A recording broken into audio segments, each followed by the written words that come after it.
권력과 이익, 명예와 사치를 가까이 하지 않는 사람은 깨끗하다. 가까이 하더라도 물들지 않는 사람은 더욱 깨끗하다. 권무술수를 모르는 사람은 고상하다. 알더라도 쓰지 않는 사람은 더욱 고상하다. 세상에 완전한 사람은 없습니다. 하지만 완전한 사람이 되려는 사람들은 많습니다. 자신이 꿈꾸는 모습과 현재의 자기 모습을 비교하다 보면 자꾸 현실을 부정하고 외면하게 됩니다. 거기에서부터 불행이 싹틉니다. 세상이 휘둘리고 상처도 받으면서 조금씩 계속 성장해 나가는 자기 자신을 바라봐주는 것도 좋습니다. 삶은 그렇게 바뀌는 것이기 때문입니다. 이 세상에 막 태어난 아기의 마음은 순수함 그 자체입니다. 우리는 어른이기에 그렇지 못하는 것입니다. 그래도 우리는 아기의 순수함과는 다르지만 어른의 염치는 찾을 수 있습니다. 우리는 이미 순수할 수 없으니 부끄러움을 아는 사람이 되어야 할 것입니다. 깨어난 사람이 되기 위해 위대한 성취를 이루지는 못하더라도 세속의 평판을 얻으려는 욕심을 버린다면 훌륭한 부류에 들 수 있다. 배움을 대할 때 빼어난 지식을 익히지는 못하더라도 이리저리 휘둘리는 마음을 줄여나간다면 성인의 경지에 이를 수 있다. 사람의 욕심에는 한계가 없습니다. 그래서 더 많은 것을 바라게 됩니다. 하지만 욕망에 휩싸여 있는 동안에는 만족감을 얻을 수 없고 행복해질 수 없습니다. 성공하려는 노력과 동기부여는 물론 중요합니다. 그런데 진정으로 자신이 원하는 성공인지가 더 중요하다고 봅니다. 남들이 부러워할 만한 성공을 이루더라도 스스로 마음이 충족되지 않는다면 아무런 의미가 없습니다. 자신이 하고 싶은 것, 해야 하는 것을 찾아야 합니다. 그것을 실천하는 과정이 나의 인생이며 누구도 범접할 수 없는 나만의 개성이 되기 때문입니다. 움직이기를 좋아하는 사람은 구름 사이를 내달리는 번개나 바람 앞에 흔들리는 등불과 같고, 고요함을 즐기는 사람은 불씨를 잃어버린 쟤나 말라비틀어진 나뭇가지와 같다. 하늘에 머문 구름이나 잔잔한 물처럼 언뜻 보기에는 고요해 보여도 솔개의 날갯짓과 물고기의 펄떡임을 품고 있으니 이것이야말로 돈을 깨우친 사람의 마음이다. 사자성어에 목개지덕이라는 말이 있습니다. 목개는 말 그대로 나무로 만든 닭이란 뜻이죠. 장자외편 달생에서 언급되는 투개 즉 싸움닭의 고난고사에서 비롯됐습니다. 중국 주나라 선왕이 기성자라는 조련사에게 싸움닭 한 마리를 맡기고는 최고의 투개로 키워내라 명했습니다. 열흘 뒤 왕이 어찌 돼가고 있는지 물으니 기성자가 대답했습니다. 아직이옵니다. 강하긴 하나 오만해서 그 아집을 떨쳐내야 하옵니다. 다시 열흘이 지나고 물으니 조급해서 상대의 소리와 움직임에 너무 쉽게 반응한다고 대답했습니다. 또 물으니 이제 되었습니다. 오만함과 조급함을 버리고 평정심을 찾아 마치 목개와도 같은 경지에 달했습니다. 그 어떤 닭이라도 감히 달려들지 못하고 달아날 것이옵니다. 라고 대답했습니다. 이 글을 읽는 당신은 태연하고 고요하되 힘차고 강인한 마음을 유지하려고 노력해보세요.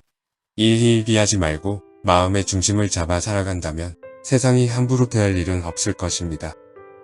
공적과 명성, 부와 지위에 집착하면 오히려 아무것도 얻을 수 없다.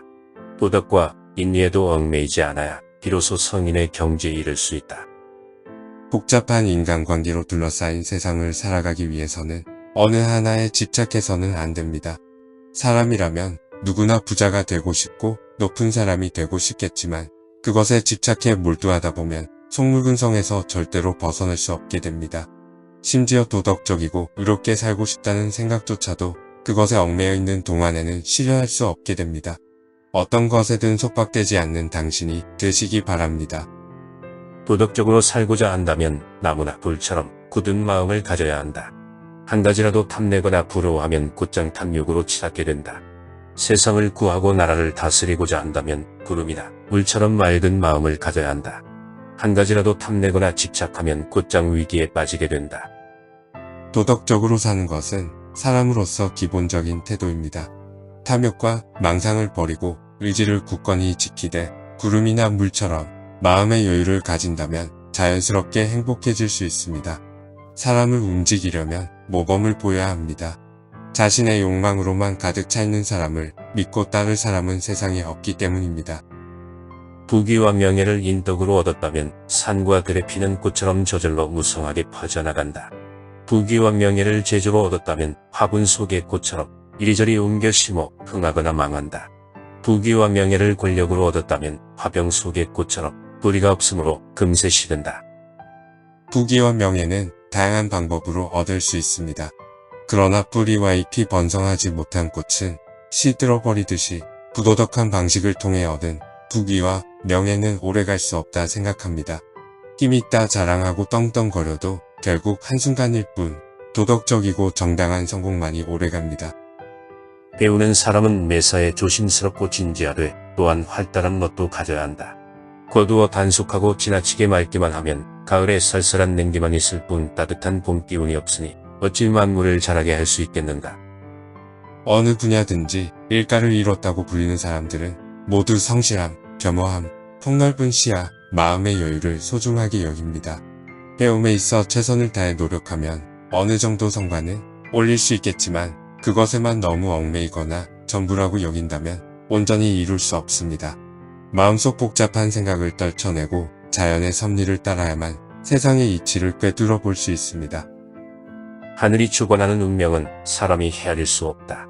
잡았다고 생각하면 저 멀리 달아나고 가버렸다고 생각하면 어느새 옆에 와 있다.